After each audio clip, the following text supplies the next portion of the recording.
सजिलो छ है डोको बुन्ने निकालो छोयाले भन्दै नाच्नु चाहिँ, तर हकिकतमा चाहिँ डोको बुन्नु चाहिँ एकदमै साह्रो काम हो।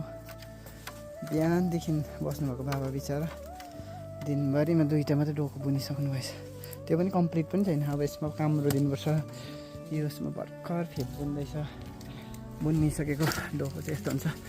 यो चाहिँ तपाईँको काम्रो यस्तो काम्रो लगाउनुपर्छ, बाँस फुटाउनु पऱ्यो, लिएर आउनु पऱ्यो, त्यसपछि बाँस फुटाएपछि यसलाई यस्तो सानो सानो बनाउनु पऱ्यो। त्यहाँदेखि यसलाई फेरि चिसो चिसो हुँदा नै चोया काट्नु पऱ्यो।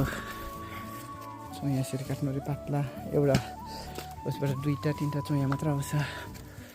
वेस्ट प्रडक्ट यत्रो निक्लिन्छ होइन। नाच्नेहरूलाई फेमस गर्नुभयो, खास डोको बुन्ने मान्छे राम्रो फेमस गरिदिनुहोस् त। अब चाहिँ मान्छे तपाईँहरूको सोसियल मिडियाको पावर।